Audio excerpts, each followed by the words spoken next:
Baik, Bapak Ibu sekalian, mohon izin uh, aturan mainnya terpaksa harus saya sampaikan Bapak Ibu. Ini paling lama 10 sampai 15 menit tiap narasumber. Yang 5 menit itu sebentar. Jadi Bapak Ibu sekalian, kita akan tampilkan sekaligus, nanti setelah itu baru ada sesi tanya jawab. Kita mulai mungkin dari CPMU, karena ini P3PD, mohon izin CPMU mungkin lebih mendahului. Kita panggil Bapak TB Hairul Dwi Sabta untuk memulai. Silakan Bapak.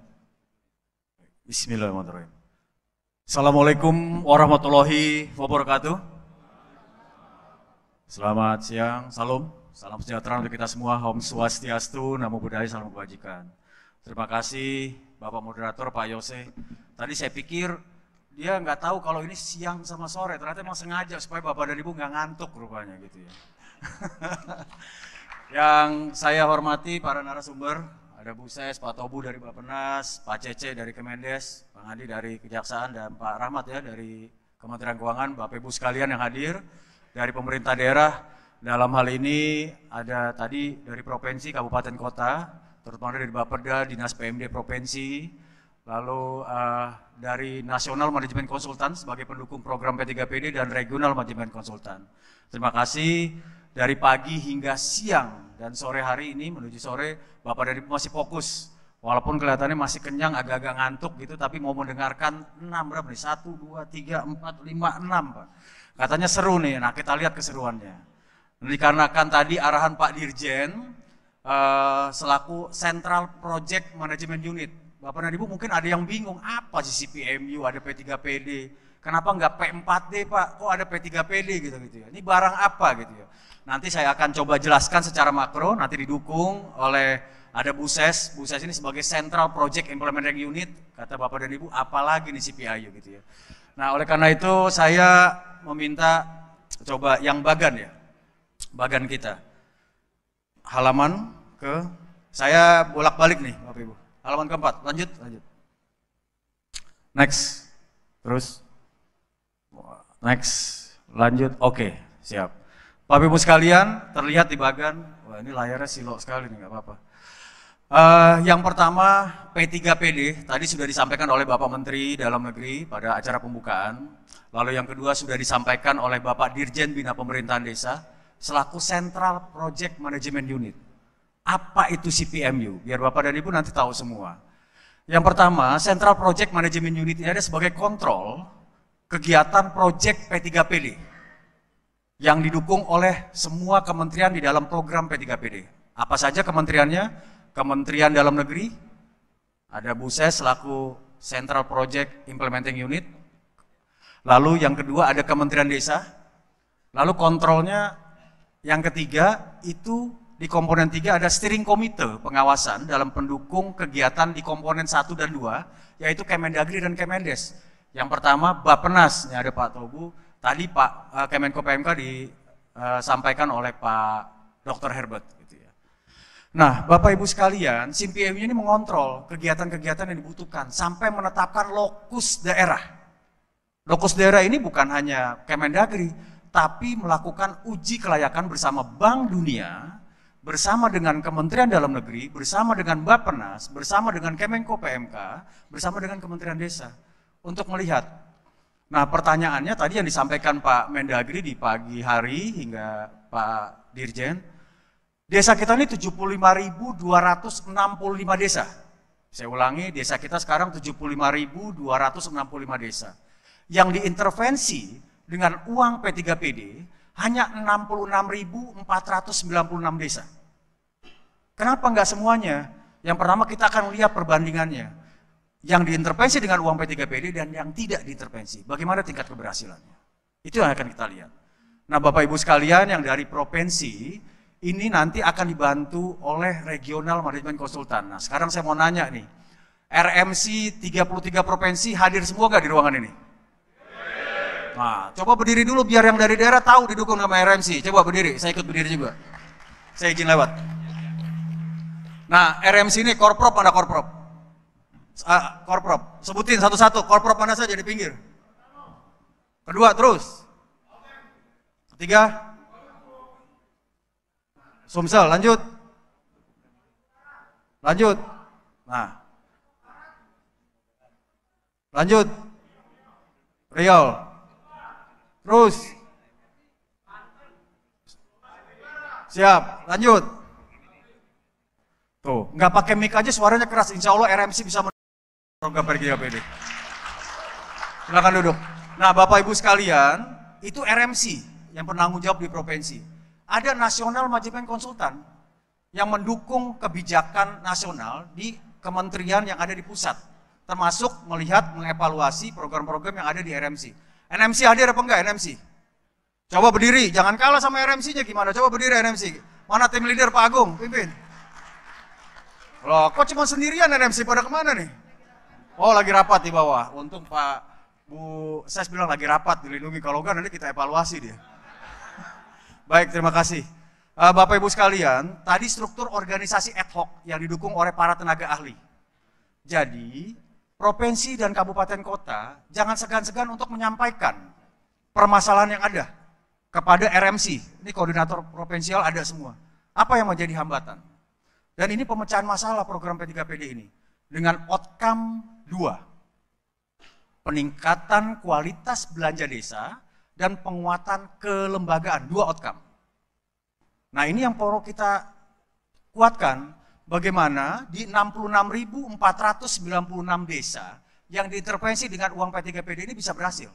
Terutama tadi yang disampaikan Pak Menteri di pagi hari, sudah 538 triliun uang dana desa yang digulirkan dari tahun 2015 sampai dengan 2023. Ini yang harus kita lihat, apakah pemampatan belanjanya itu memang sudah benar-benar dikelola dengan baik oleh para kepala desa.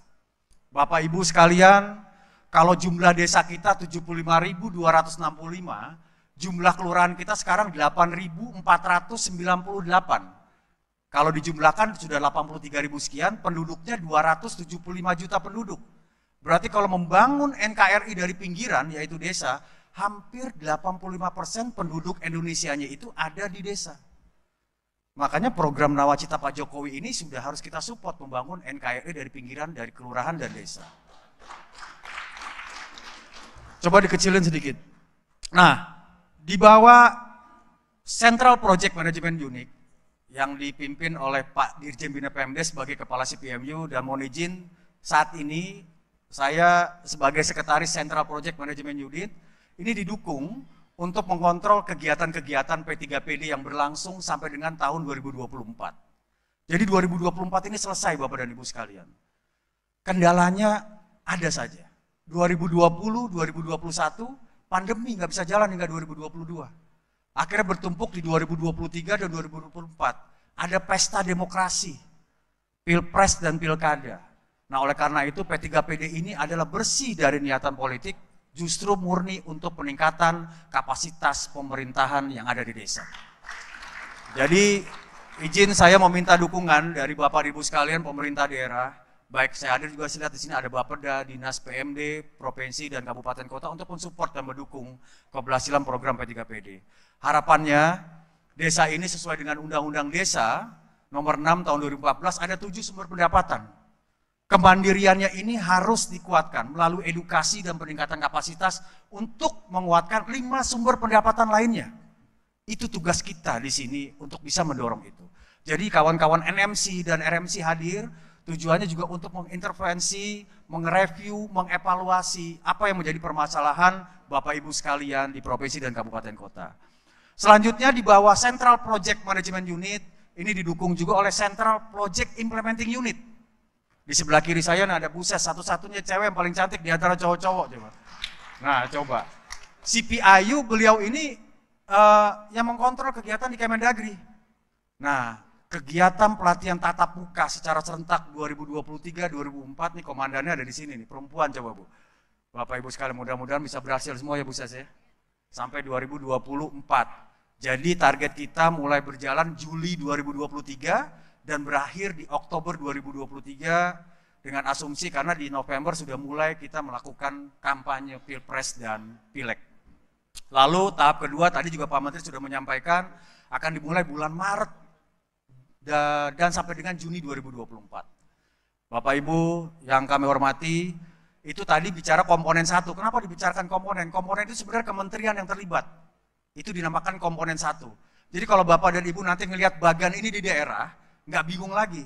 Komponen 1 itu Kemendagri. Komponen 2 nih sebelah kanan saya, Pak Cece. Dari Kementerian Desa. Jadi ada Project Management Unit yang dipimpin oleh Sekjen Kemendes, pelaksana hariannya adalah beliau sebagai Kepala Biro Perencanaan di Kementerian Desa untuk mengkontrol di komponen 2 Kementerian Desa. Nah Bapak dan Ibu, komponen 3-nya tadi yang saya sampaikan, Kementerian Bappenas yang tadi juga ada dari Kemenko PMK, yang mengontrol dan melihat keberhasilan program di komponen 1 dan 2. Kecilin lagi, Bapak Ibu sekalian, struktur bagan yang Bapak lihat, kenapa saya lompat ke struktur, ini penting, ini kayaknya kehalangan saya agak minggir lagi nih. Ini penting kenapa? Karena di tingkat provinsi dan kabupaten kota terlibat semua nih, dibagi habis. Dalam penguatan pemerintahan desa, dibagi habis Bapak. Di mana posisi CPMU, di mana posisi CPIU komponen 1, di mana posisi CPIU komponen 2, yang ini Kementerian Desa, bagaimana komponen 3, dan di mana posisi National Management Consultant, NMC yang ada di tingkat pusat, lalu juga Regional Management Consultant yang ada di semua provinsi. Pertanyaannya, kenapa Pak kok cuma ada 33 provinsi, padahal provinsi kita 38? Tambahan 4 provinsi pemekaran di Papua. DKI yang tidak kita lakukan intervensi karena dia nggak punya desa. Nah Papua itu masuk karena pemekaran yang 4 tadi. Jadi ada yang bergeser desa dan kabupatennya. Gitu. Jadi totalnya menjadi 37 provinsi ya Bu Ses ya. 37 provinsi, untuk tahap pertama 33.000 desa, tahap kedua nih 33.000 desa yang tahun 2024. Nah ini tim pelaksananya juga nanti akan kita buat sekretariat bersama untuk mengkontrol Bapak dan Ibu di provinsi. Terutama provinsi sebagai lead nanti Dinas PMD. Ada yang hadir dari provinsi Dinas PMD? Nah, mohon dukungan Pak Kadis, Bapak Ibu sekalian, bersama Bapeda, ada? Nah, kenapa kami mengundang provinsi Dinas PMD dan Bapeda? Ini bicara tentang legacy dan exit strategi, Bapak. Kalau kita sekarang bicaranya output, bagaimana pelaksanaan bisa berjalan, tapi legasinya, apakah ini bisa berjalan, outcome-nya? Terutama exit strateginya, keberlanjutannya. Setelah program ini berakhir di 2024, tanpa Bapak dan Ibu yang ada di ruangan sini, ini tidak akan bisa berjalan.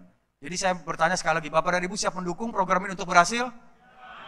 Suaranya pelan banget ya, kayaknya ngantuk. Sekali lagi, Bapak dan Ibu siap mendukung program ini bisa berhasil? Berarti jangan lupa nanti dikasih honor kali satu-satu ya. Lanjut. Nah saya lompat-lompat ya, karena dikasih waktu. 5 menit lagi. Oh 5 menit lagi, ini moderatornya agak galak nih. Terus, saya agak lupa di halaman berapa coba, sebentar. Ini bukan orasi, memang karena semangat P3PD ini harus berhasil Bapak dan Ibu sekalian.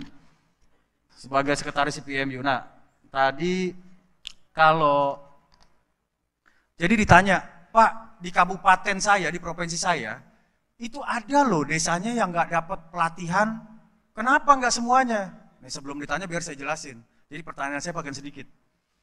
Yang pertama, dari 66.496 itu ada yang namanya desa survei yang sedang dievaluasi oleh Bappenas dan kita. Tadinya ada banyak, sebanyak 2.500 desa.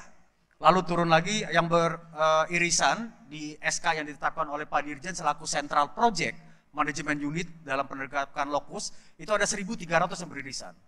Lalu Bank Dunia dengan pemerintah Indonesia melakukan evaluasi. Ternyata dari 2.500 itu tidak bisa dipakai lagi. Jadi hanya sebanyak 32 desa yang tidak boleh dilakukan intervensi untuk pelatihan. Nanti desa-desanya ada tuh. Jadi kalau Bapak dan Ibu kenapa nggak semuanya? Itu karena ada desa survei. Untuk dilihat bagaimana yang tidak diintervensi uangnya oleh P3PD itu, tapi ternyata mungkin lebih berhasil atau mungkin dia lebih buruk. Nah mudah-mudahan dari 32 yang dievaluasi Bappenas ya Pak ya. 32 Bappenas ini bisa berhasil sebagai perbandingan di 66.000 desa yang lainnya. Bapak Ibu sekalian, lanjut next. 5 menit ya. Ini kayaknya yang penting itu satu. Lanjut, terus, lanjut. Mundur. Ya, ini peran kabupaten. Peran kabupaten mengendalikan perencanaan dan pelaksanaan program tingkat kabupaten, memastikan pelaksanaan program P3PD. Nanti Bapak dan Ibu sekalian, kita akan membagikan SOP ya, dan hubungan antar pihak, standar operasional prosedur, serta petunjuk teknis operasional. Bapak dan Ibu, nanti kita akan coba kuatkan untuk di provinsi sebagai monitoring pendanaan terhadap pelaksanaan kegiatan P3PD di wilayah masing-masing. Kira-kira kalau didukung, disupport, walaupun nggak banyak, setuju nggak untuk provinsi? Aduh, kecil banget, padahal mau dikasih duit karena duitnya kecil kali ya. Saya tanya sekali lagi, kalau didukung dengan uang di pusat, walaupun nggak besar, siap mendukung nggak provinsi? Aduh, lembut banget nih. Siap gitu ya. Saya tanya sekali lagi, provinsi siap mendukung kalau dikasih uangnya untuk P3PD? Ah, begitu tuh, mantap. Tepuk tangan untuk kita semua deh. Tutup, lanjut, next. Nah ini operatornya kurang cepat-cepatan ininya nih, narasumbernya. Lanjut. Karena waktunya 10 menit, stop. Nah ini dokumen SOP, kenapa kami tidak bagikan hard copy Bapak? Karena berat. Kalau Bapak pegang tebel-tebel semua. Bapak bisa download, nanti kita siapkan linknya. Karena saya udah tahu, koper Bapak berangkat kosong, pulang harus terisi. Bapak harus belanja nanti sore di sini. Jadi saya nggak bisa kasih SOP-nya. Jadi Bapak dan Ibu bisa download sendiri. Bukan berarti kita nggak ada uang fotokopinya, ada. Tapi memang nggak disetujui Bank Dunia, semuanya pakai digital sekarang. Ya, jadi Bapak dan Ibu dalam rangka penghematan, efisiensi, dan efektivitas, nanti saya diomelin sama Pak Jaksa nih. Jangan boros-boros duitnya, makanya nggak ada biaya fotokopi, Bapak dan Ibu download, gitu kan ya. Nah, prinsip-prinsip hubungan antar pihak, saling membantu. Forum inilah, rakornasi saling membantu, mendukung, sinergisitas, koordinasi, kolaboratif, ini yang penting. Lalu keterbukaan, akuntabilitas. Jadi apapun yang menjadi masalah, seluruh korprop, provinsi, regional, manajemen konsultan dibantu oleh seluruh TA untuk mendukung. Menghimpun permasalahan-permasalahan yang ada di wilayah masing-masing untuk diberikan kepada pemerintah pusat untuk dilakukan tindak lanjut perbaikan. Dan saling menghargai kedudukan fungsi dan kewenangan yang tadi saya bilang, kita akan membentuk sekber sekretariat bersama secara nasional agar penyelesaian ini bisa diselesaikan dengan cepat. Tadi saya bicara bisik-bisik dengan Pak Agus, Pak ini gimana untuk pengawasan? Kayaknya kita harus coba awasin lagi Pak, walaupun di dalam ruangan ini sebenarnya nggak perlu diawasin Pak untuk tata kelola pemerintahan, tapi perlu diawasi kira-kira setelah ini mau pergi kemana, gitu Pak. Kalau untuk tata kelola pemerintahan semuanya bagus kalau saya lihat, udah bagus, sudah bersih, apalagi ada Pak Jaksa di depan nih, bahaya nanti macam-macam. Lalu ada jenis hubungan antar pihak HAP, jadi ada 3 dokumen nanti Bapak yang dikasih, SOP, standar operasional prosedur, hubungan antar pihak, dan petunjuk operasional. Bagaimana kegiatan-kegiatan P3 ini berlangsung secara nasional. Lanjut. Nah ini pengendalian. Saya rasa ini yang paling penting Pak Yos. Saya memberikan kesempatan untuk yang lain sebelum saya di-cut sama moderator. Lebih kurangnya mohon maaf, nanti kita buka dengan pertanyaan. Terima kasih. Kita berikan aplaus sekali lagi. Terima kasih Pak Direktur, on time. Kalau tidak diingatkan, beliau bisa sampai sore Bapak, maghrib. Baik, terima kasih Pak Direktur. Kita panggil sesi berikutnya selaku CPIU komponen 1, Ibu Dr. Pauda MSI. Kita berikan aplaus untuk beliau. 15 menit ya Bu? 15 menit ya. Kalau ini 10, 15, 20. Baik, terima kasih Pak Yusi. Assalamualaikum warahmatullahi wabarakatuh. Selamat sore, salam sejahtera bagi kita sekalian. Om Swastiastu, Namo Buddhaya, salam kebajikan. Bapak-bapak, para narasumber, saya izin diberi kesempatan kedua. Nanti kita akan giliran. Bapak dan Ibu dari provinsi dan kabupaten kota dan juga para regional manajemen konsultan dan NMC. Pada materi kali ini tadi sudah banyak disampaikan oleh Pak Direktur terkait dengan tata kelola untuk P3PD. Saya karena waktunya cuma 15 menit, mungkin singkat-singkat saja untuk mengingatkan kita sekalian bahwa program ini bukanlah program yang hanya dikelola oleh Kementerian Dalam Negeri. Tapi program ini adalah di tahun 2022 yang lalu masuk sebagai prioritas nasional untuk P3PD-nya. Untuk programnya adalah prioritas nasional tahun 2022. Nah, 2023 dia prioritas nasional tapi hanya untuk pelatihannya. Tadi pagi Bapak Menteri Dalam Negeri sudah menginformasikan kepada kita sekalian, kita akan melakukan pelatihan untuk 2 kali pelatihan secara masif, yaitu di 33 provinsi, di 33.000 desa tahun 2024. Sebetulnya 33 provinsi, tapi karena sudah ada DOB, maka menjadi 33.000 desa di 38 provinsi. Maaf, 37 karena DKI tidak termasuk. Dan kita akan juga melaksanakan pada 131 peserta pelatihan, ya, peserta pelatihan. Dan untuk peserta pelatihan ini kita akan menyiapkan 3.000 pelatih. Saya rasa di antara Bapak dan Ibu sekalian sudah ada yang berminat untuk menjadi pelatih mungkin, karena pelatihannya akan dilaksanakan secara masif selama 4 bulan ke depan, mulai dari bulan Agustus sampai dengan bulan Oktober. Saya siapkan beberapa slide, mungkin sedikit mengulang saja tadi yang disampaikan oleh Pak Sekretaris CPMU, bahwa yang pertama latar belakang dari P3PD ini adalah bahwa kita tahu betul sampai dengan tahun 2022 yang lalu transfer dana desa, saya garis bawahi, transfer dana desa itu hampir 400 triliun. Ini bukan angka yang sedikit untuk masa waktu selama kurang lebih 8 tahun. Ini luar biasa. Ini komitmennya negara, Pak Jokowi dalam hal ini untuk bagaimana memberdayakan atau meningkatkan ekonomi di desa. Nah, namun kita tahu juga hasil rilis BPS terakhir ya tahun 2022 yang lalu, dari 400 triliun hanya berkontribusi pada peningkatan ekonomi nasional 2,27%, hanya 2,27%. Tentu hal ini ya di satu sisi kita menggelontorkan sekian banyak anggaran, tapi di sisi lain dampaknya tidak begitu terasa secara nasional. Oleh karena itu kita coba untuk bagaimana mencarikan upaya untuk dapat mengelola anggaran terutama dana desa ini agar dia bisa lebih mempunyai nilai tambah, dengan tentu saja upaya yang dilakukan adalah peningkatan kapasitas aparatur pemerintahan desanya.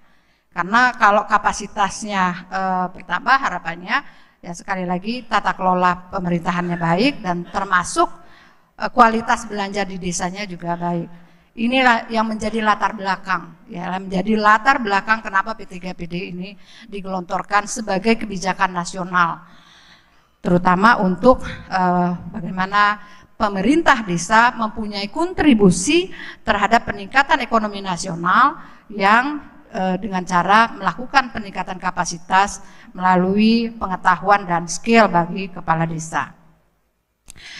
Sekali lagi tujuan programnya adalah bagaimana memperkuat kapasitas kelembagaan pemerintahan desa untuk memperbaiki kualitas belanja di desa. Nah, kita punya target mulai tahun 2020 yang lalu sampai 2023 sebetulnya ada target tahunan.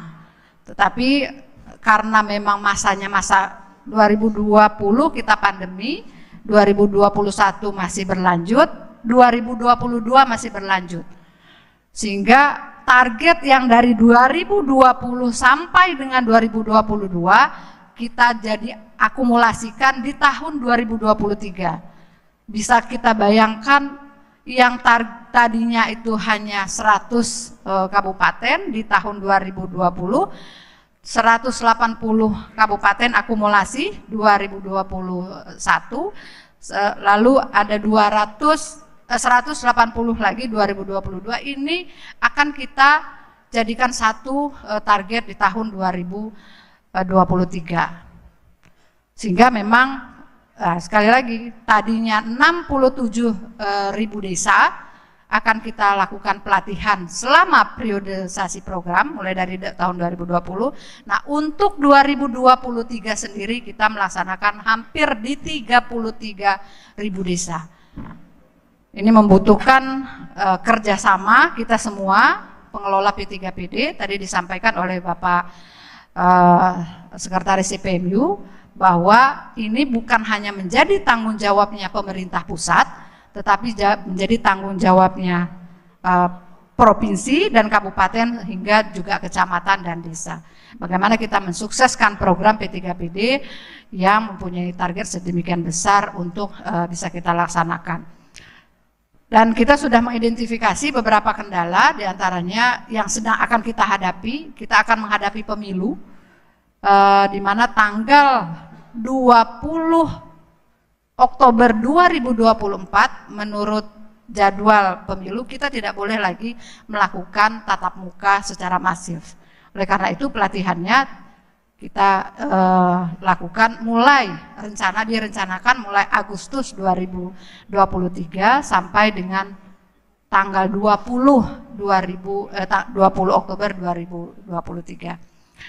Tentu kita tahu ini akan sekali lagi membutuhkan kerjasama kita sekalian. Nah, untuk komponen 1 khusus untuk di Kemendagri, nanti tentu Pak Cece dari komponen 2 akan menyampaikan juga upaya yang dilakukan oleh komponen 2 untuk mengintervensi desa. Nah, untuk di Kemendagri ada 3 pendekatan pengembangan kapasitasnya. Yang pertama pengembangan kapasitas untuk personilnya, yang kedua pengembangan kapasitas untuk sistemnya. Ya, sistem itu melalui kita akan selain pelatihan tatap muka, nanti kita akan juga pelatihan melalui LMS, Learning Management System, dan juga beberapa pendekatan untuk penguatan sistem pembelajaran. Dan pendekatan yang ketiga yaitu bagaimana kita membangun kepemimpinan yang terkoordinasi dan berorientasi pada hasil.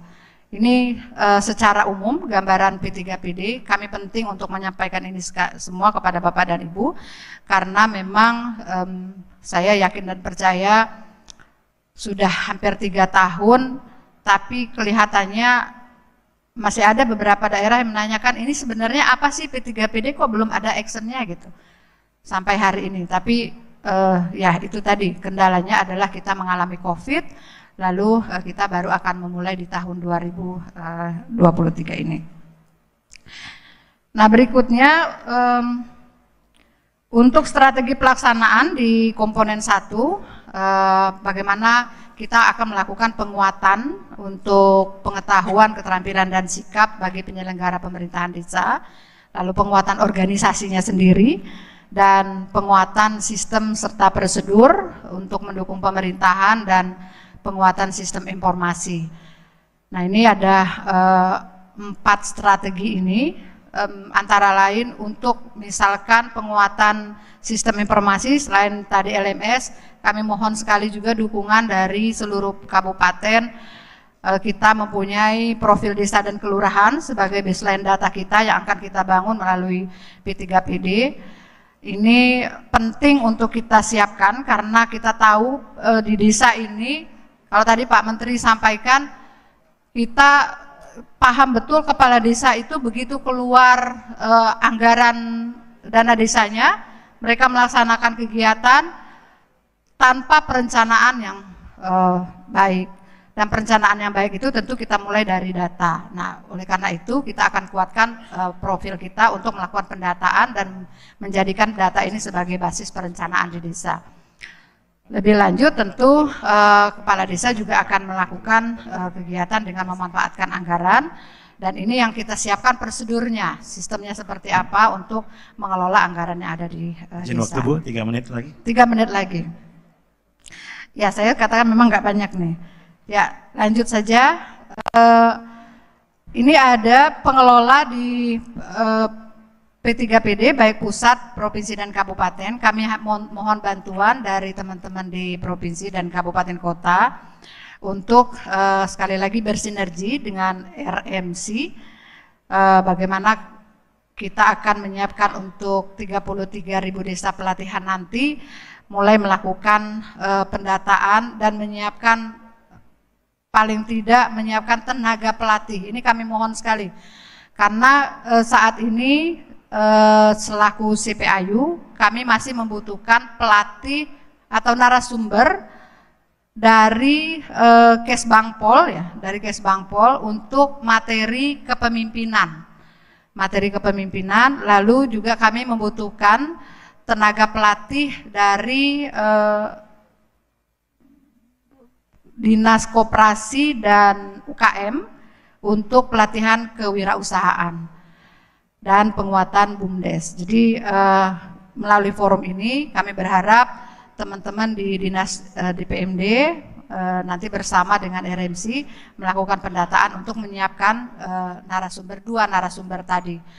Dan tentu kepala dinas atau dinas DPMD sendiri akan menjadi pelatih untuk beberapa materi pelatihan, antara lain materi tentang perencanaan keuangan desa, perencanaan pembangunan desa, dan pengelolaan keuangan desa. Jadi kami menitipkan melalui forum ini, tolong kami dibantu untuk mendata, lalu kita akan lakukan TOT, trainer of trainer, dan selanjutnya bagi peserta yang sudah mengikuti pelatihan kita akan siapkan sebagai pelatih pada kurang lebih kita mempunyai 8.000 kelas ya. 8.000 kelas, rata-rata di provinsi itu ada 12 kelas per minggu yang akan dilaksanakan hampir 2,5 bulan ya, 2,5 bulan. Jadi ini adalah kerja keras kita. Sekali lagi kami mohon bantuan kepada provinsi dan kabupaten untuk menyiapkan pendukung dari pelaksanaan pelatihan. Kami rasa ini yang dapat kami sampaikan, karena saya rasa teknis dan juga tadi kebijakan sudah banyak disampaikan oleh Pak Sekretaris CPMU. Kami hanya menitipkan tolong kami dibantu untuk koordinasi di level provinsi dan kabupaten, termasuk nanti peserta-peserta yang memang akan kita siapkan sebagai peserta pelatihan yang berasal baik dari desa maupun juga dari baik dari kepala desa, perangkat desa maupun BPD dan PKK. Demikian yang dapat kami sampaikan. Kami akhiri billahi taufiq wal hidayah. Wassalamualaikum warahmatullahi wabarakatuh. Waalaikumsalam. Kita berikan aplaus. Terima kasih. Bu Ses ini wanita baja sebenarnya. Terima kasih Bu Ses waktunya. Kita masuk ke sesi berikutnya. Kami panggil Pak Cece Yusuf selaku Kepala Biro Perencanaan Kemendes Komponen 2. Silakan Pak Cece. Baik, terima 15 kasih. menit paling maksimal. Moderator, nggak lama-lama, kultum saja, 7 menit cukup untuk kami menjelaskan di komponen 2. Tadi sudah banyak disampaikan oleh Pak Hairul, Bu Paudah, kaitan dengan program ini yang dilakukan oleh komponen 1. Dan tentu ini kesempatan yang sangat strategis ya, kita bisa berkumpul bersama dengan semua pihak. Wabil khusus kita bisa duduk bareng, melaksanakan program bareng dari pusat sampai ke daerah dengan Kementerian Dalam Negeri. Melalui program inilah kita bisa konkret bersama-sama turun ke daerah pada lokasi yang disepakati bersama antara Kemendagri dan Kemendesa. Bapak Ibu sekalian, untuk tugas di Kementerian Desa, tugas dari Pak Hairul, kami sebagai pengampu komponen 2. Nah, komponen 2 ini untuk meningkatkan partisipasi masyarakat desa dalam perencanaan dan pembangunan desa. Jadi itu outcome kami, bagaimana kegiatan-kegiatan yang dilaksanakan oleh komponen 2 itu bisa meningkatkan partisipasi masyarakat dalam perencanaan dan pembangunan desa. Tentu kalau partisipasinya meningkat, masyarakatnya meningkat kapasitasnya, tentu akan mendorong terhadap peningkatan kualitas belanja desa. Jadi secara bersama-sama kami berperan dalam meningkatkan kapasitas dan partisipasi masyarakatnya. Kemudian teman-teman di Kemendagri meningkatkan kapasitas kelembagaan dan pemerintahan desanya yang sama-sama goals-nya itu adalah meningkatkan kualitas belanja desa. Bapak Ibu sekalian, operatornya ada paparan dari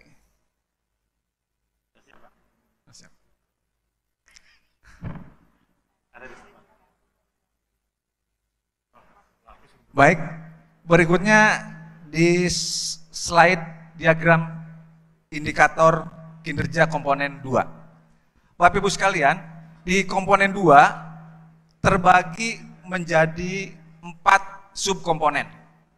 Jadi di Kemendes ini terbagi menjadi 4 subkomponen dan diampu oleh 4 unit kerja eselon 1. Jadi kalau Bapak-bapak di pemerintah provinsi, di pemerintah kabupaten, tentu ketika berkoordinasi kepada Kementerian Desa, dirjen-dirjen atau badan itulah yang nanti mengampu pada masing-masing komponen. Yang pertama, komponen 2A. Tugasnya adalah peningkatan kapasitas dan tata kelola pendamping desa. Jadi Bapak sekalian, di dalam RKP Kementerian Desa mendapatkan alokasi 35.000 pendamping desa. Dari mulai PLD, pendamping desa PD, kemudian tenaga ahli kabupaten, provinsi, dan nasional. Melalui program inilah para pendamping desa kita latih, kita bekali dengan modul-modul pembelajaran yang disetujui oleh Bank Dunia untuk meningkatkan kapasitasnya. Ke depan tentu dengan konsep digitalisasi, peningkatan kapasitas pendamping tidak dilakukan secara klasikal, tetapi dilakukan secara online menggunakan LMS peningkatan kapasitas pendamping desa. Jadi betul-betul pendamping desa bisa memberdayakan mendampingi masyarakat yang ada di desa.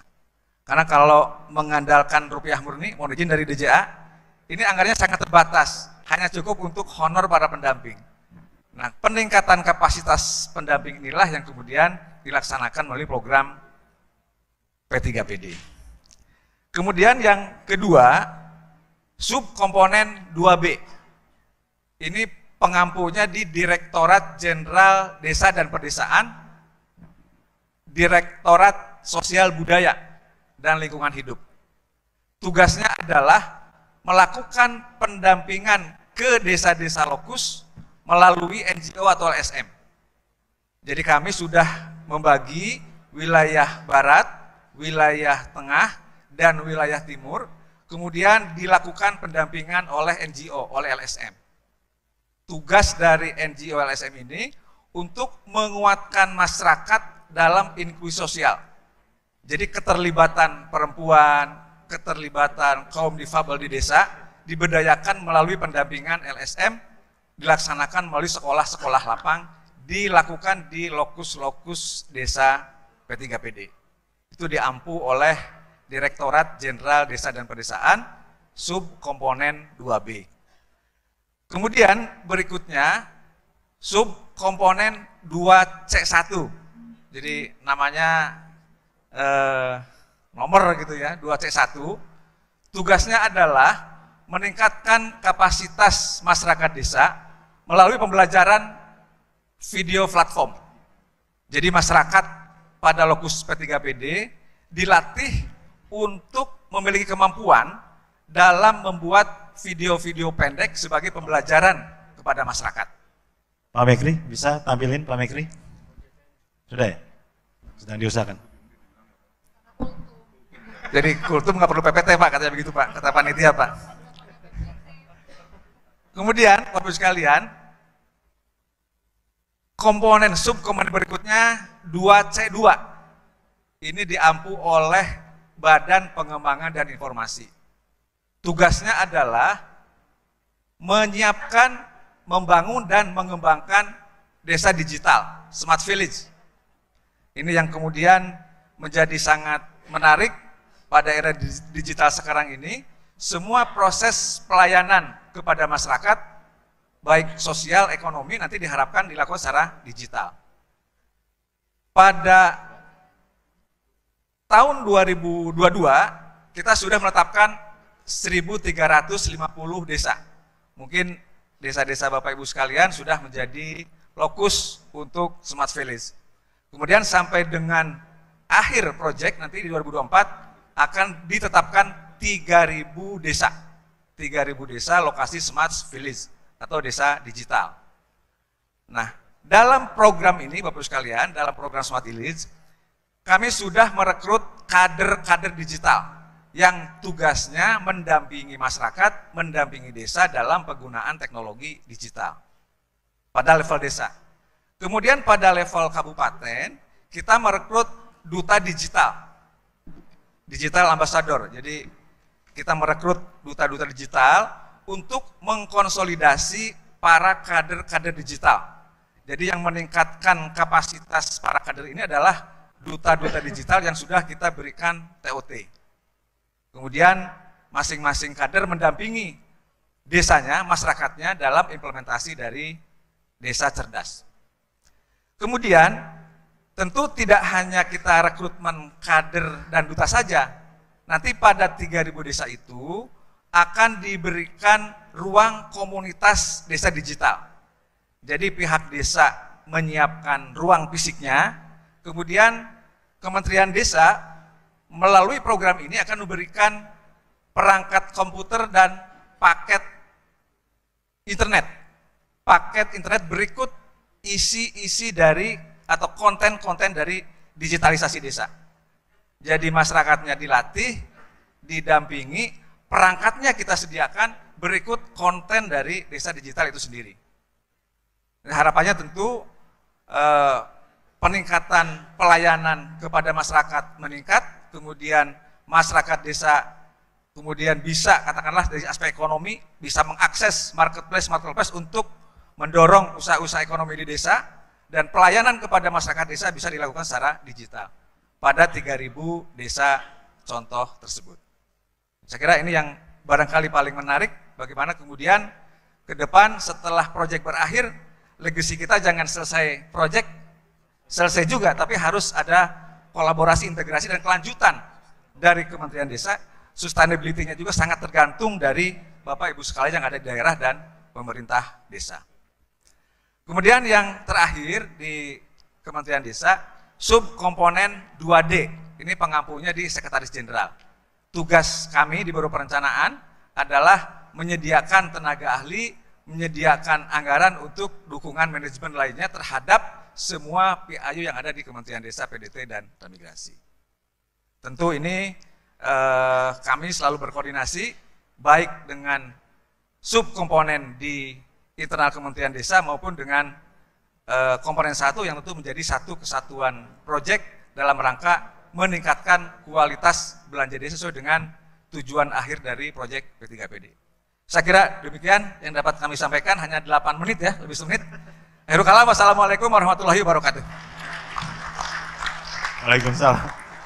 11 menit waktu Bapak pakai, Pak. Cukup. Terima kasih banyak Pak Cece. Kita berikan aplaus sekali lagi untuk semua. Masih semangat Bapak-Bapak, Ibu-Ibu sekalian? Semangat. Masih ada 3 lagi. Jadi harus tetap semangat. Baik, yang keempat kita panggilkan Bapak Togu Pardede dari Direktur Pembangunan Daerah Bappenas. Silakan Bapak. Terima kasih. Selamat malam Bapak Ibu. Oh. Bukan, ini sampai malam masih hadir Pak. Nanti hebat ini. Akan sampai malam nanti Pak soalnya. Baik, terima kasih Bapak Ibu, Pak Dirjen, Pak Direktur, Ibu Ses, dan Bapak Ibu semuanya yang hadir. Luar biasa ini penting sekali acara Bapak Ibu karena yang akan memperbaiki kualitas 66.000 desa ya, 456.456 desa untuk kualitas belanja dan penyelenggaraannya. Dan yang kedua yang luar biasa, ini pertama kali Pak saya bertugas nih Pak sebagai Direktur Pembangunan Daerah. Karena baru kemarin dilantik Pak. Ini kayaknya ini foto yang paling berkesan ini nanti ini. Tugas pertama, Pak. Jadi mohon maaf, nanti bahannya juga baru tadi malam saya dapat ceritanya nih. Baik, lanjut di slide yang ketiga aja. Jadi ini ya, Bappenas itu Bapak Ibu juga ditugaskan oleh Pak Khairul nih di komponen 3. Komponen 3 ya untuk pemantauan dan supervisi nasional. Tapi juga Bappenas menjadi pengarah juga Pak Khairul ya, steering komite. Jadi gimana itu? Saya ngarahin Bapak, Bapak nugasin saya. Jadi tujuannya untuk komponen 3 ini adalah memperbaiki Bapak Ibu kualitas belanja desa dan juga penyelenggaraan pemerintah pembangunan desa. Mungkin langsung di slide 4. Nah ini, jadi ini Bapak Ibu beberapa latar belakang yang membuat satu program kita ini perlu menjadi penting karena memang kita lihat peningkatan alokasi dana desa ini Bapak Ibu meningkat pesat, namun tidak diikuti oleh pemanfaatan pengelolaan sumber daya dan anggaran yang baik di desa.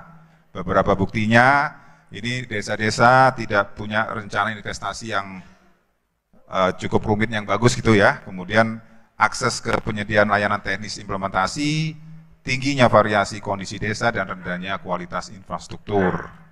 Nah, jadi yang diharapkan dari program P3PD adalah perbaikan kualitas belanja desa melalui perbaikan kinerja, penyelenggaraan pemerintah dan pembangunan desa.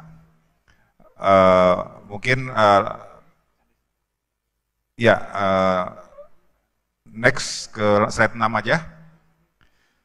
Nah, jadi kita ada metode untuk melakukan survei dampak P3PD. Jadi tugas Bappenas ini di pilar 3 Bapak Ibu untuk memastikan dampak dari P3PD ini benar-benar terjadi ya di desa tersebut. Jadi kita punya satu pendekatan, artinya ada kontrolnya.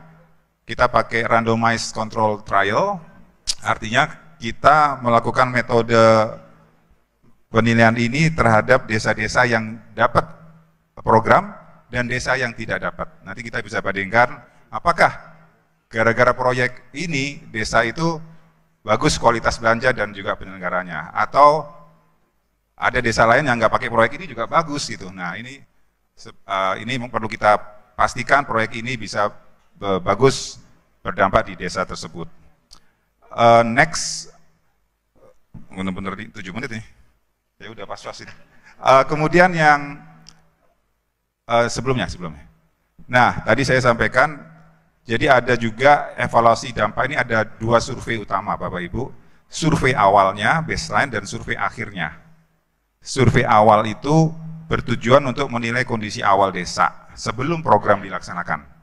Nah nanti kita lihat ada survei baseline-nya dari Bappenas dan juga dari World Bank.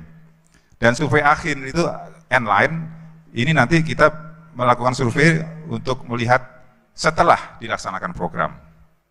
Nah nanti perbandingan ini yang bisa kita jadikan evaluasi. Nah untuk survei awal, ini sudah dilakukan oleh Bappenas dan World Bank. Next, slide 7. Nah di survei baseline Bapak Ibu, survei awal sebelum dapat proyek, dapat P3PD, itu sudah dilakukan di bulan Maret sampai Juli 2021 di 32 desa, kemudian ada narasumber dari seluruh kabupaten, kecamatan, dan seterusnya. Dan next saya sampai ke hasilnya. Hasil dari baseline awal, kita melihat bahwa kapasitas pemerintah desa secara umum sudah memadai, terutama dalam pemenuhan tugas wajib mandatory test dan pemanfaatan teknologi digital. Namun kapasitas pemerintah desa masih terbatas, terutama untuk melibatkan masyarakat yang lebih luas Bapak Ibu, dalam merencanakan pembangunan non-fisik yang sesuai kebutuhan masyarakat, serta dalam berinovasi ketika menyusun peraturan sesuai dengan keunikan desa tersebut. Nah ini satu hal yang penting, bahwa setiap desa itu unik, dan sebenarnya punya aturan-aturan yang juga lahir dari bottom up desa itu yang kurang sekali Bapak Ibu. Nah kemudian dari sisi masyarakat desa, jadi kita melihat sudah 2 pilar nih Pak, kami melakukan baseline Bu ya, dari pilar tadi pertama, dan dari pilar keduanya dari sisi masyarakat desa, itu kita melihat survei awal membuktikan bahwa masyarakat desa sudah mengetahui proses perencanaan pembangunan desa. Hadir dalam pertemuan perencanaan tingkat RT, dusun, desa, dan seterusnya. Literasi digital, Pak Cecep, ternyata desa juga cukup baik. Nah, namun, kualitas dari musyawarah perencanaan desa masih rendah. Kualitasnya, Bapak Ibu. Kemudian masyarakat belum mengetahui seluk-beluk dokumen perencanaan. Wah, ini saya juga baru tahu nih. Masyarakat nggak tahu seluk-beluk, pokoknya cuman tahu suruh buat RPJM, RDES, RKPDES, APBDES, tapi tidak tahu apa itu barang-barang itu ya. Luar biasa nih Pak. Kemudian partisipasi dan akuntabilitas sosial masih cenderung pasif dan satu arah. Nah, berikutnya hasil studi baseline awal dari World Bank, ini lebih kuantitatif Pak, jadi banyak yang dilakukan di 852 desa, terus aspek yang dinilai itu aspek pengetahuan, kapasitas, dan persepsi. Nah, hasilnya dari survei awal Bank Dunia di halaman berikutnya, slide 10. Nah, ini hasilnya, ringkasannya. Untuk yang aspek pengetahuan dan kapasitas, tingkat pengetahuan aparat cukup beragam. Namun tingkat paling rendah adalah penggunaan teknologi dan manajemen keuangan. Nah, ini versi World Bank. Kemudian para aparat desa juga sangat berharap bisa mendapatkan pelatihan-pelatihan, terutama untuk yang temanya kurang mereka kuasai.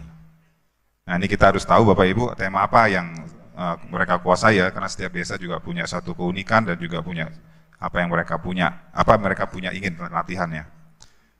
Kemudian dari persepsi capaian desa, masyarakat menurut aparat dan masyarakat desa, ketersediaan public service di desa cukup baik, namun ada yang masih rasa kurang yaitu air, layanan disabilitas, dan juga pengumpulan sejam sampah, aliran listrik, dan seterusnya.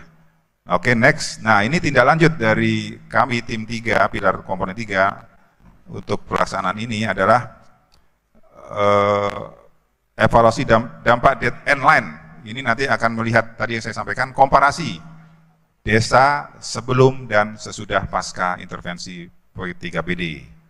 Nah, nanti kita lihat, kemudian titik kritisnya Pak, untuk pelaksanaan end-line evaluasi dampak ini, desa yang akan dievaluasi, baik desa kontrol dan maupun treatment, dan operasionalisasinya harus sama dengan yang dievaluasi pada baseline agar kesimpulan sesuai. Oke, next, slide 12 ini, mungkin yang saya juga ingin, ini 6 menit itu, tinggal 6 menit Pak ya. Ada bocoran ini. Kemudian, lirik Pak. Kemudian, strateginya untuk evaluasi yang akhir ini Pak ya, untuk dievaluasi pasca nanti. Nah, ini yang mungkin perlu kita perhatikan, bahwa kita ingin memastikan implementasi intervensi sesuai dengan desain program dan telah memenuhi timeline yang dirancang. Kemudian kita akan merumuskan indikator immediate outcome, intermediate outcome, hingga outcome product. Dan seterusnya, mungkin slide terakhir, di slide 13, sebagai catatan umum, ini yang penting bahwa pertama, ini secara keseluruhan ya Bapak Ibu dari komponen 3, kita perlu memperhatikan kesepakatan mengenai lokasi desa kontrol dan desa intervensi yang pernah disepakati oleh Bappenas, Kemendagri, dan Kemendes. Nah, ini kita sepakati Bapak Ibu ya. Kemudian kedua, menjaga implementasi dan pemenuhan timeline sesuai dengan desain program. Ini dengan keterbatasan waktu tadi juga Bu ya, pemilu dan pilkada. Kemudian fokus pada ketercapaian outcome, tidak hanya output keluaran. Dan yang terakhir ini mungkin lebih kepada kita bisa ada integrasi antar kegiatan, antar komponen. 1, 2, 3 di fokus tingkat desa, terutama intervensi, Mendagri, dan Kemendes PDDT, sehingga output hingga outcome lebih optimal. Nah, ini yang kami harapkan, data-data itu bisa diakses Bapak Ibu dari kepada tim kami, sehingga nanti kami bisa melakukan evaluasi dan ONF yang lebih baik. Demikian dari komponen 3. Terima kasih. Wassalamualaikum warahmatullahi wabarakatuh. Waalaikumsalam. Kita berikan aplaus. 11 menit juga yang digunakan waktunya, jadi masih ada surplus Pak. Setelah dari komponen 1, komponen 2, komponen 3. kita masuk ke APH ini. Ada perwakilan dari Kabandiklat Kejagung dengan Kasubdit Budaya Kemasyarakatan. Kami silakan Pak Andi Suharis SH MH. Silakan Bapak. Tidak beda Pak waktunya, tetap maksimal 15 menit Pak. Baik, terima kasih moderator, Pak Dir juga, rekan-rekan semua.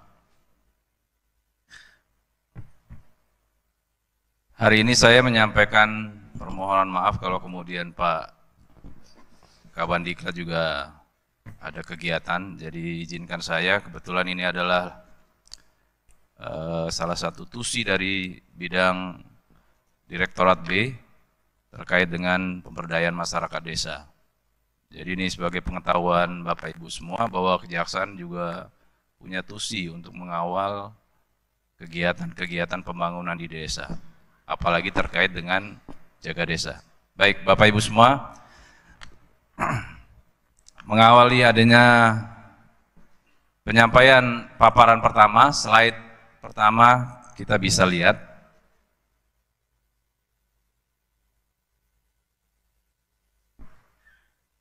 Slide pertama bisa? Nah, ini Bapak Ibu semua. Izinkan saya berdiri Pak Dir. Slide pertama tadi bunyinya program jaga desa sebagai inovasi Kejaksaan dalam upaya pencegahan penyimpangan dana desa.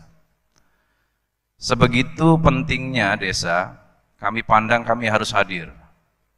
Jangan kemudian kalau kemudian ada kejaksaan yang turun, terus kemudian semuanya sudah merasa tidak nyaman, ya. Tapi paradigmanya berubah. Kita mencoba membangun sinergi yang sudah kami bangun antara Kemendagri, Kemendes, dan stakeholder yang lainnya terkait bagaimana caranya kita mengawal dana desa. Karena ini adalah perintah direktif Presiden. Lihat nawacita ketiga, membangun dari pinggiran dalam konteks desa dalam NKRI. Jadi penting sekali kalau kemudian disampaikan membangun desa sama halnya membangun Indonesia, itu yang disampaikan Presiden. Kejaksaan perlu hadir, kenapa? Karena dari yang disampaikan Bapak-Bapak dan Ibu yang di narasumber yang di depan ini, semua menyangkut teknis. Tapi perlu ada satu kontrol. Kenapa? Manusia tidak luput dari salah. Kami hadir untuk kemudian bukan untuk melakukan penindakan, tapi pencegahan. Nah, kerja kolaboratif ini yang sebagaimana core value-nya ASN Berahalak, salah satu yang harus kita tempuh di sini. Kami menyusun satu program yang namanya program jaga desa.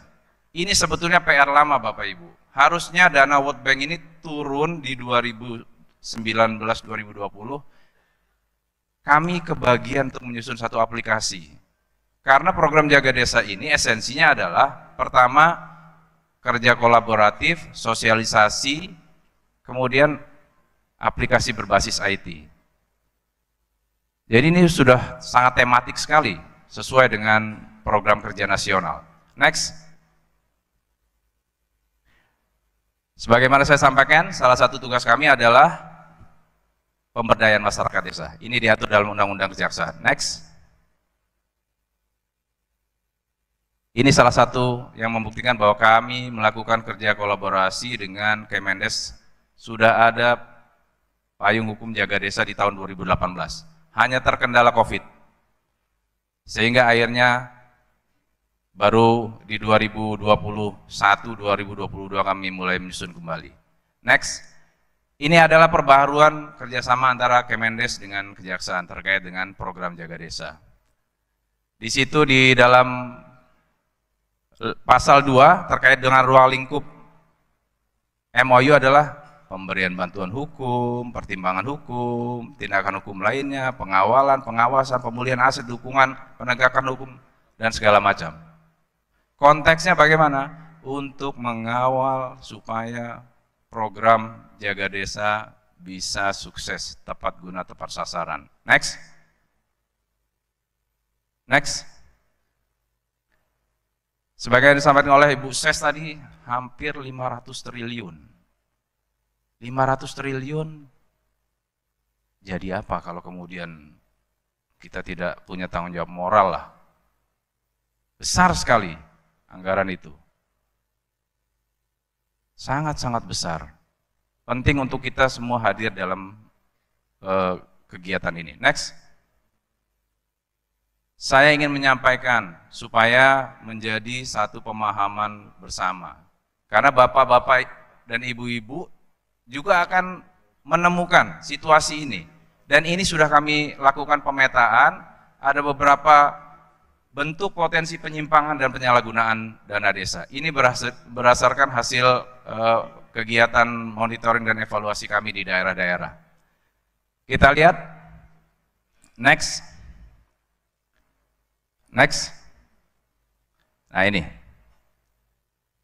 ada yang sengaja, ada yang tidak sengaja. Kalau tidak sengaja, kalau orang tidak bisa atau tidak tahu, tidak diberitahu tapi dikasih tanggung jawab, dia salah. Yang salah siapa? Yang kasih tanggung jawab. Kenapa nggak diajari dulu? Kita tahu Bapak Ibu, kepala desa bukan kita merendahkan, underestimate ke para kepala desa. Mereka adalah orang yang bertanggung jawab di lini paling bawah, tapi harus diberikan penguatan. Kalau tidak diberikan penguatan, sama saja kita sia-sia buang tenaga. Ini yang sering terjadi. Karena ada kelemahan administrasi manusianya, SDM-nya. Kesalahan dalam perencanaan, SDM-nya. Kesalahan dalam penyusunan laporan dan segala macam itu aspek daripada kompetensi SDM-nya. Makanya saya setuju kalau kemudian tadi Pak Dir bilang ada penguatan kelembagaannya, diajari orang-orangnya. Supaya apa? Supaya tahu dan tidak salah. Tapi kalau dia sengaja, kita lihat di aspek kesengajaan. Ada yang kemudian tidak sesuai dengan peruntukannya, ada yang pungutan, ada yang markup. Ini sudah sengaja, berarti niat jahat. Tapi apakah kemudian kita tindak? Kita lebih mengutamakan pencegahan. Kembali, itu kepala desa adalah cerminan proses politik paling rendah, dan kita harus hargai itu, karena Indonesia berawal dari desa. Jadi potret politik itu di desa. Produk politiknya kepala desa. Kalau dia kemudian diturunkan, proses politiknya akan terkendala. Nah itu kemudian salah satu ruang lingkup kenapa kita menjadi penting untuk melindungi proses politik di desa. Sebelumnya, slide sebelumnya. Nah, ini area risiko dalam pengelolaan dana desa. Bapak Ibu bisa lihat dari perencanaan, pelaksanaan, pelaporan, pertanggungjawaban, semua aspek ada di situ.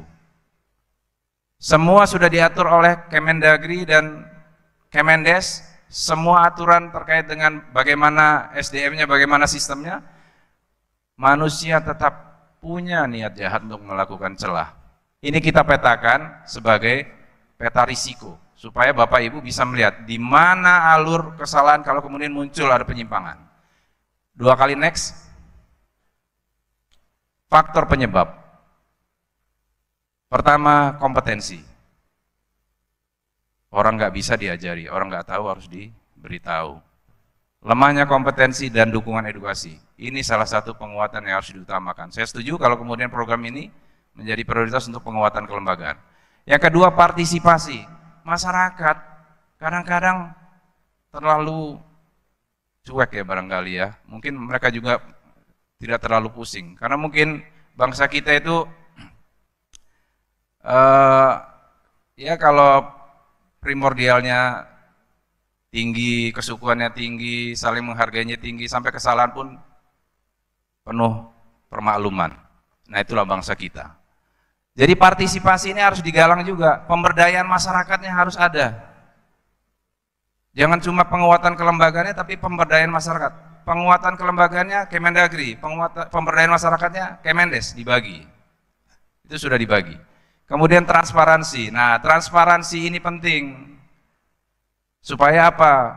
Supaya ada check and balance. Kepala desa menyusun RAPBDes, BPD ikut di dalam situ. ya terlepas banyak sekali konflik di desa-desa, bagaimana ada gesekan antara kepala desa dengan BPD. Kemudian yang ketiga, yang keempat, intervensi. Ini macam-macam. Ini mohon maaf, yang melakukan intervensi bukan cuma atasannya ya, bukan atasannya ya, pengendalinya, apakah camat, apakah kepala dinas, termasuk aparat penegak hukum juga melakukan intervensi. Jadi kalau kemudian dengar di sana ada kepala desa, ada dipungli atau seperti apa, itulah salah satu potretnya. Nah, ini kemudian jadi faktor penyebab kenapa kemudian permasalahan penyimpangan dana desa itu muncul. Yang terakhir adalah faktor X. Saya tidak sebut tempatnya, tapi berdasarkan data ada dana desa dipergunakan untuk pilkades. Jadi begitu, yang perlu kita lihat apa? Berarti mudah sekali kepala desa mengambil uang tanpa pertanggungjawaban. Di salah satu kabupaten di Jawa Timur, kalau dana desa bisa dikembalikan dalam bentuk TGR, maka tidak boleh lagi masuk ke rekening desa. Harus dikendalikan melalui APIP yang kemudian nanti penarikannya ada namanya SPP. Jadi nggak bisa langsung tarik. Karena banyak kejadian kita panggil, dia kembalikan, diambil lagi. Permasalahan pertama selesai, muncul permasalahan kedua. Jadi perlu filter di sini. Next. Next. Tersisa 5 menit, Pak Andi. Ya, sedikit lagi. Nah, ini dia skema penyelesaiannya. Skema penyelesaian. Next. Nah, ini dia skema penyelesaiannya. Ada administratif, ada perdata, ada pidana. Kami upayakan bahwa administratif itu adalah yang paling utama. Selesaikan dulu di APIP, dan itu sudah direspon oleh Pak Jaksa Agung dengan mengirimkan surat 23 Februari nomor 23 tahun 2023. Dahulukan APIP, koordinasikan dengan pihak pemerintah daerah supaya bisa di TGR-kan, dikembalikan. Supaya apa? Menghindari adanya permasalahan stabilitas pemerintahan kalau kemudian terjadi permasalahan hukum. Kemudian next. Nah, ini surat edarannya Bapak Ibu nomor 23, jelas-jelas bahwa untuk penanganan perkara pengelolaan keuangan dana desa agar dikedepankan upaya preventif. Next. Ya, ini suratnya. Kemudian next.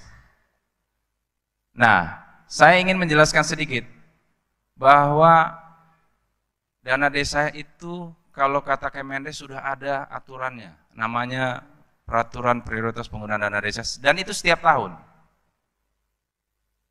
Ini sudah mengatur secara limitatif bagaimana dana desa itu digunakan. Hanya kadang-kadang ada kepala desa yang diam-diam menggunakan atau menafsirkan sendiri. Contohnya BIMTEK.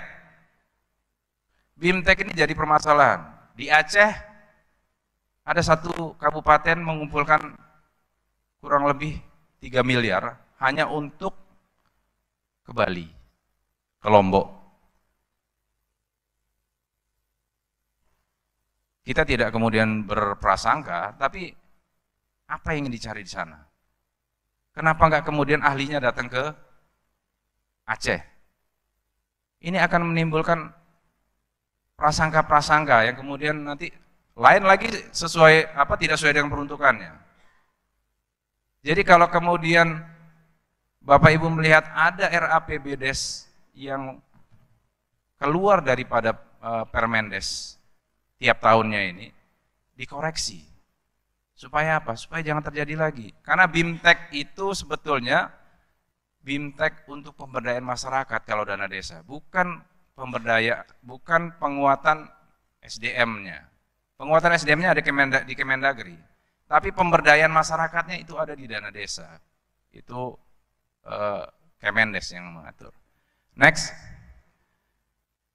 Nah, ini salah satunya ya untuk kegiatan BUMDes. Ini BUMDes ini walaupun BUMDes ini anggarannya sendiri, tapi ini salah satu entitas baru terkait dengan ekonomi desa. Next.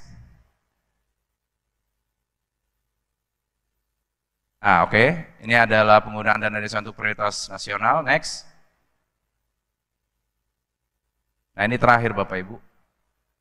Dana desa boleh dipergunakan untuk mitigasi bencana. Dengan catatan bahwa itu dikonsultasikan. Karena memang tidak ada yang mau kalau kemudian ada terjadi keadaan bencana di daerah. Dan harus direspon cepat. Kalau dipergunakan dana desa sesuai dengan keadaannya, ini masih bisa dimaklumi. Dan terakhir, next. Ya, terima kasih Bapak Ibu bahwa kami merasa kami bisa dihadirkan, kemudian bisa berdiskusi dengan Bapak Ibu. Kalau kemudian nanti akan di daerah kita berdiskusi terkait dengan permasalahan-permasalahan hukum, kami siap melalui Kejaksaan Negeri kami. Terima kasih. Assalamualaikum warahmatullahi wabarakatuh. Waalaikumsalam. Kita berikan aplaus lagi.